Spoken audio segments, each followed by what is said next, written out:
Once there was a beautiful girl named Ivana who lived with her grandmother in a quiet little city. Behind their home, they kept a charming garden where they grew fresh vegetables and sold them at the market. Their life was simple, but full of love and care. Along the road near their house, a thick forest stretched wide. In the middle of it stood an old, lonely cottage. From a distance, it looked abandoned, but strange stories surrounded it. For years, people believed a monster lived there, trapped long ago. No one dared to go near, but Ivana often gazed at the untouched field around the cottage. She imagined how rich the soil must be, how many vegetables she could grow there.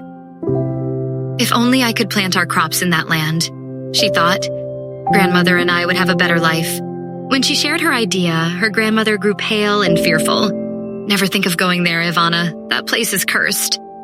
But Ivana's heart wouldn't rest. Night after night, she dreamed of the open field, full of growing vegetables and hope. One quiet night, after her grandmother had fallen asleep, Ivana slipped out, carrying her tools. She walked quickly through the trees and reached the field behind the cottage. Staying far from the house, hidden from the road, she began to work.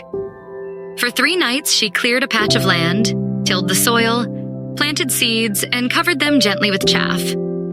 Then she waited. A month later, she returned. The seedlings had begun to sprout. She pricked them out with care and returned once a week to weed and water them. After months, the plants flourished. The first to ripen were the tomatoes, bright red, round, and juicy. One night, she came to harvest them. But to her shock, half of the tomatoes were gone. She stood frozen angry, afraid, and confused. She picked what was left and returned home with a heavy heart. The next time she came, other vegetables had vanished too. Week after week, they were taken always just before she arrived. It must be the monster, Ivana thought, her fear growing. Finally, she decided to stay the whole night to catch whoever was stealing her crops. Under the silver light of the moon, Ivana hid behind the tall plants, her eyes wide and alert. Hours passed. Just before dawn, the silence was broken. A soft creak echoed from the cottage. A window slowly opened. To Ivana's shock, a young man handsome, with wild hair and torn, dusty clothes, stepped out, holding a basket.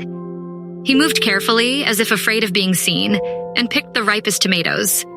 His face looked tired, almost lost. Ivana's fear turned to wonder.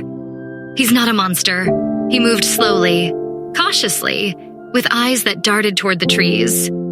Every step seemed deliberate, like he was used to hiding, like he feared being seen.